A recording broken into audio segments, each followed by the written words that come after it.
성령을 해방하는 일이란 제목으로 말씀을 전하고 기도하고자 합니다. 예수님이 전도 여행을 다녀온 제자들과 함께 지금 한 집에 들어가서 식사를 하고 있습니다. 그때 예수님 친척들이 찾아왔습니다. 갑자기 왜 예수님을 찾아온 것일까요? 친척들이 예수님을 잡아서 끌고 가기 위해서 찾아온 것입니다. 아니, 친척이면 친척이지, 성인인 예수님을 무슨 권리로 잡아서 끌고 간단 말입니까? 인신 구금을 할 수 있다는 말입니까? 우리가 살아가는 세상에서 이런 일이 벌어지면은 멱살 잡고 싸우고 고발하고 난리가 났을 것입니다. 그러다가 지금 예수님 혼자 있는 것이 아닙니다. 예수님을 선생님으로 그리고 주님으로 따르는 제자들과 함께 있습니다. 그 제자들이 선생님 예수님 잡아가는데 가만히 있겠습니까? 예수님 제자 중에 한 성격하는 사람이 있습니다. 수제자 베드로입니다. 베드로가 떨치고 일어나서 한바탕 하지 않겠습니까? 베드로뿐만 아닙니다, 여러분. 로마 제국과 싸워서 이스라엘을 독립시키겠다는 목표를 가지고 모인 열심당 당원 이 시몬도 있습니다. 그들은 품에 칼을 들고 다니면서 틈만 나면 로마 군인도 살해하는 일도 서슴지 않는 자들입니다. 예수님 제자 중에 이런 사람들도 있다는 거예요. 이들이 가만히 있겠습니까? 그래서 그런지 그들은 예수님의 모친 친어머니 마리아와 친동생들을 데리고 왔습니다. 자신들이 예수님 잡아가는 것에 대해서 이 합법성을 두기 위해서 데려온 겁니다. 여러분, 부모나 형제, 자매가 와서 예수님 잡아가는 것 동의하면 예수님 잡아가는 것 법적으로 문제가 없다고 생각한 것 같습니다. 여러분, 이런 일, 이 시대에도 일어나는 걸 우리가 볼 수 있습니다. 여러분들 중에 부모나 형제들이 함께 와서 사람을 잡아가도록 동의해서 이 끌고 가는 것 본 적 없습니까? 저는 몇 번이나 봤습니다. 그리고 또 주위에 분이 그렇게 당했다고 하소연하는 얘기도 많이 들었습니다. 대표적으로 알코올 중독이 심한 경우에 부모가 동의하면 이 병원에서 사람들이 와서 잡아갑니다. 강제로 입원시켜버립니다. 또 정신적으로 이상한 행동을 보이면 부모나 형제가 동의하면 또 이 경찰이 와서 잡아갈 수도 있고 병원에 와서 잡아가서 사람을 가두어 버릴 수 있습니다. 실제로 알코올 중독도 아니요 정신 이상도 아닌데 멀쩡한 사람인데 이렇게 당하는 경우도 있습니다. 뉴스에 보면 이런 경우도 많이 있습니다. 제가 생각해도 이 정도는 아닌데 라고 하는 생각하는 분들이 형제들에서 이런 경우 당해서 억울함을 호소하는 경우도 많이 들어봤습니다. 그렇다면 이들은 예수님이 미쳤다고 생각하는 것입니까?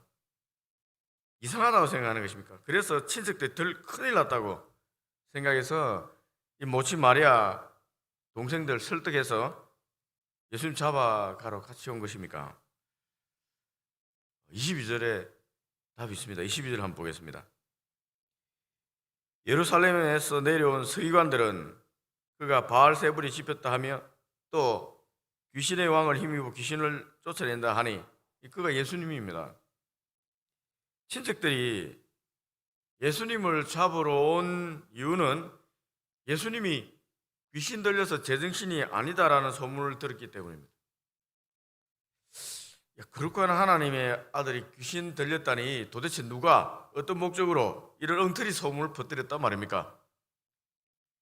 놀랍게도 22절 본문을 보면은 이 소문을 퍼뜨린 사람들은 예루살렘에서 파견된 유대교의 종교 지도자들입니다. 성경학자들입니다. 서기관들입니다. 그럼 이들이 예수님이 귀신 들렸다고 주장하는 근거가 뭡니까? 근거가 있어야 되잖아요. 저 사람 좀 이상하다, 미쳤다 하면 근거를 대야 되잖아요. 이 어머니와 동생들 설득할 근거가 있어야 되지 않습니까? 도대체 뭐라고 설득했기에 이 마리아와 동생들이 동의한 것일까요, 여러분? 근데 그 이유도 가만히 살펴보면은 정말 말도 되지 않습니다. 예수님께서 더럽고 악한 귀신 들린 사람들을 위해서 귀신을 쫓아내고 그들을 치유했다는 것이 이유가 되었습니다. 여러분 너무 웃기지 않습니까? 한마디로 귀신 들린 자 고쳐준 선한 일 때문에 미쳤다는 소리를 듣고 지금 잡혀가게 생겼습니다. 정말 말도 안 되는 논리 아닙니까? 너 귀신을 쫓아내는 거 보니까 너 이상하구나. 너 귀신 들렸구나. 너 좀 잡아가야 되겠다.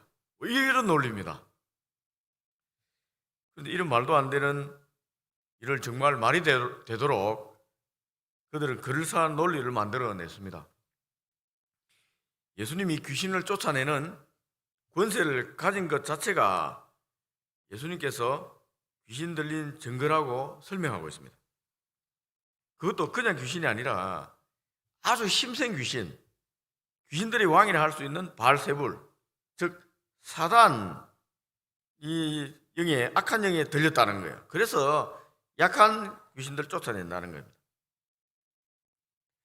정말 말도 안 되는데 가만히 그들의 말을 듣고 있으면 또 말이 되게 들립니다. 사람들이 그래서 어머니 마리아에까지 설득당한 거 아니겠습니까? 예수님이 귀신을 쫓아냅니다. 어떻게? 종교 지도자들인 자신들은 귀신 쫓아내지 못하는데 이 나사렛 촌사람 목수가 성경도 공부한 적이 없고 예루살렘에 유학 온 적도 없는 이 사람이 어떻게 귀신을 쫓아냅니까? 자신들은 유대교에서 인정하는 정통학위를 가지고 있습니다. 또 유대교 최고 회의인 산헤드린 공의회 최고 기관에서 인정한 성경학자, 서기관들입니다. 성전에서 일하고 있어요. 하나님 성전에서 일하는 자신들도 귀신들 잘 쫓아내지 못하는데 귀신 축출하는데 이 나사렛 목수 예수가 도대체 어떤 권세로 귀신을 쫓아낸단 말입니까? 만약 예수님이 하나님의 권능을 가지고 귀신을 쫓아낸다고 하면 유대교 신봉하는 자신들, 종교 지도자들, 대제사장들, 서기관들, 바리새인들을 그들이 가르치는 건 모두 엉터리가 되어버립니다. 그들은 하나님의 사람이 아닌 거예요. 영적인 권세도 없는 자들입니다. 평생 공부한 이 성경 공부, 탈무드 연구, 성질의 제사 지내는 모든 의식을 행한 종교적 행위 모두 엉터리가 되는 겁니다. 왜 그렇습니까? 예수님께서는 회개하면 하나님 나라 갈 수 있다고 했거든요. 자기들은 성질의 제사 지내고 피를 잡고 헌금해야지 하늘나라 갈 수 있다 했거든요. 완전히 다르잖아요. 그리고 그 증거로 예수님께서 귀신을 쫓아내고 영적인 힘을 발휘한다고 주장하게 되면은 자신들이 설 자리가 없는 것입니다. 그렇다면은 예수님이 귀신을 쫓아낼 수 있는 가능성은 그들에게는 딱 한 가지밖에 남지 않습니다. 예수님께서 사단의 힘을 빌려서 귀신을 쫓아내는 것입니다. 그들이 하나님 사람이고 유대교 종교 지도자들이 예수님이 하나님 사람이 아닌데 귀신을 쫓아낸다면 귀신이 귀신을 쫓아내는 건 방법밖에 없는 거예요. 자기들 논리에 의하면. 나사렛에서 온 예루살렘 산헤드린 공회에서 파견한 학자들, 서기관들이 자신들의 신분을 나사렛 사람들에게 밝혔습니다. 당시 시골 중에 시골, 아주 북쪽에 있는 이방과 접하고 있는 갈릴리 지역에 나사렛이란 촌동네 회당 책임자들이 예루살렘 성전 출신의 서기관들, 위대한 학자들이란 말을 듣자마자 껍벅 죽습니다. 나 예루살렘에서 온 서기관들입니다. 서기관이다. 이러니까 바로 끄뻑 죽는 거예요. 아, 예루살렘에 오신 대학자들이군요. 서기관 선생님들이군요. 성전 소속의 직속대학에서 근무하시는 위대한 교수님들이군요. 이런 위대한 학자들이 이 누추한 나사렛 동네 회당까지 무슨 일로 오셨습니까? 영광입니다. 설명을 듣고 우리 동네 예수가 대왕 귀신 들려 귀신을 쫓아낸다고요? 어쩐지 목소 주제에 그리스도라고 얘기하고 선생이라고 자처하고 제자들 거느리고 다니며 귀신 쫓아내고 병 고친다고 떠들더군요. 귀신 들려 그랬군요. 알겠습니다. 이곳에 그 예수의 모친 마리아도 있고 동생들이 있으니 그들에게 가서 예루살렘에서 온 선생님 말 전하고 지금 즉시 가서 예수 잡아 드리겠습니다. 같이 가시죠. 이렇게 된 것 같습니다. 여러분, 저희가 예루살렘에서 왔다 끄뻑 죽는 거예요. 그렇게 돼서 예수님 모친 동생들 설득해서 같이 온 거예요. 31절 보세요. 31절. 그때 예수의 어머니와 동생들이 와서 밖에 서서 사람들을 보내어 예수를 부른다. 예수 선생 잡아내려고 부모들 다 데리고 와 있는 겁니다. 상황이 이래 되는 겁니다, 여러분. 예수님께서 이들의 말을 듣고 얼마나 화가 났을까요, 여러분? 굉장히 화가 났을 것 같습니다. 그런데 주님은 막 이렇게 화를 내지 않고 차분하게 그들이 엉터리 논리를 깨뜨리셨습니다. 나라가 분쟁하면은 그 나라가 제대로 설 수가 없다. 사단을 귀신을 쫓아낸다면은 사단이 스스로 자기 나라 스스로 분쟁하는 것 아니냐? 그러면 어떻게 사단이 나라가 설 수 있겠느냐? 귀신이 귀신을 쫓아낼 수가 없다. 사단과 귀신은 연합되어 있기 때문이다 라고 얘기했습니다. 내가 귀신을 힘을 빌어서 귀신을 쫓아내는 게 아니라는 거예요. 주님은 사단보다 더 강한 자가 와서 사단을 결박하지 않고는 결코 귀신을 쫓아낼 수 없다 말씀하시면서 예수님께서 귀신을 쫓아내는 권세의 출처가 어디인지 분명히 말씀하시고 그들을 향해서 준엄한 경고를 하셨습니다. 성경 예수님 말씀 중에 가장 강한 경고입니다. 28절 29절입니다.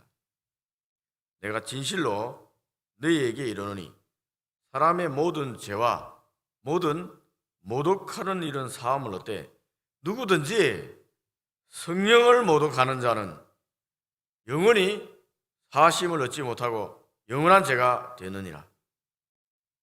주 예수 그리스도를 믿으면 죄사함 받는데 성령을 모독하면 영원한 죄가 된다고 말하고 있습니다. 이 말은 용서받지 못하는 죄다. 예수님 말씀 중에 제일 무슨 말 아닙니까? 용서받지 못한 죄가 있습니다, 여러분. 주님은 성령을 힘입어 귀신을 쫓아냈습니다. 그런데 이들은 성령을 귀신의 왕 알세불 사단이라고 모독한 것입니다. 성령은 하나님의 영입니다. 이 땅에 오신 또 다른 하나님입니다. 성령 하나님을 향해서 사단이라고 욕을 하면 하나님을 대놓고 욕한 것입니다. 하나님께서 가만히 있겠습니까, 여러분?